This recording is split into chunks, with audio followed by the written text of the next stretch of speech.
Hi everybody, Al Bernstein for the Boxing Channel. Well, there are a series of great fights coming up, and while we're here getting ready to cover the Robert Guerrero Media Day for the May 4th fight that he'll have against Floyd Mayweather Jr., we talk about the fight coming up this weekend, Canelo Alvarez versus Austin Trout.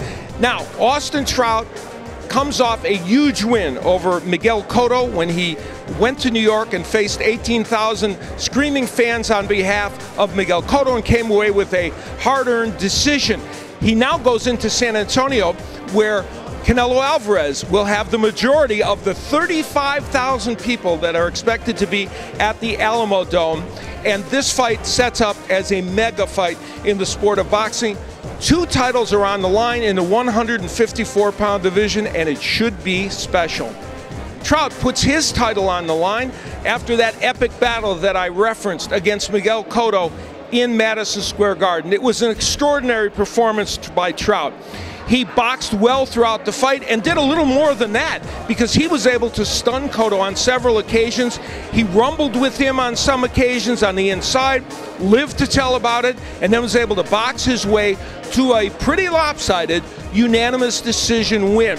Trout is a young man who is undefeated, and he doesn't think he's the B side of this fight with Canelo. He believes he's the A side. Canelo Alvarez at age 21 is already a superstar in Mexico, and even though he's still a very young champion and has really never been tested against an A-level fighter, he's the one that drives this fight in terms of its marketing. Now, Canelo in his last fight against Josecito Lopez showed us the devastating body punching that he's shown throughout his career, and he overpowered Lopez, who is naturally a 140-pounder or 147-pounder, who moved up to 154 when Paul Williams tragically had that accident and had to be scratched as an opponent for Canelo. He'll be facing a much different fighter tonight, but those attributes that Alvarez has, the body punching and his good boxing, boxer-puncher ability, will serve him well also against Trout. How well? Let's take a look at the keys to victory.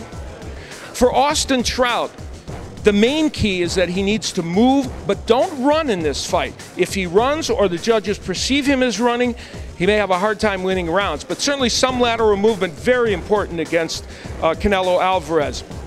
He can't afford to bend in, bend forward. When you do that, you give Alvarez perhaps a chance to land one of those good left hooks or kind of a half hook uppercut, and he's got tremendous power in that punch. For Trout, throwing combinations is essential. Canelo has some defensive issues, and we even saw Josecito Lopez at the end of their fight, just before Lopez got stopped. He threw a series of hellacious combinations and landed some very good punches to Alvarez, but again, Lopez coming up from 140 and 147 pounds, not a big puncher. For Alvarez, he's got to at least think defense. If he does not block punches from Trout or move his head, he's going to have a very difficult night because this is a fighter who can put combinations together. He needs to close the distance by using the jab. It's against the lefty, yes, but you still have to use that jab, even as a rangefinder, to close the distance. Once he gets inside, the left hook to the body is his ticket, maybe the double left hook, which works very well against the southpaw. So he needs to jab his way in and then rip the body of Austin Trout. So a much anticipated bout in San Antonio. I think someone, or maybe both fighters, will emerge as a better fighter, maybe a great fighter. Now, I say both because if they both produce great performances, we'll know that both these men belong on the elite level. But if one man can control this fight, whether it be the 21-year-old Alvarez or Trout, who's in his late 20s and got his big opportunity later, we will know that fighter, at least for the moment, will move on to the next level, maybe even a fight with the winner of the Floyd Mayweather-Robert Guerrero fight. And what I think is important here is that we think one of these two men will make that step.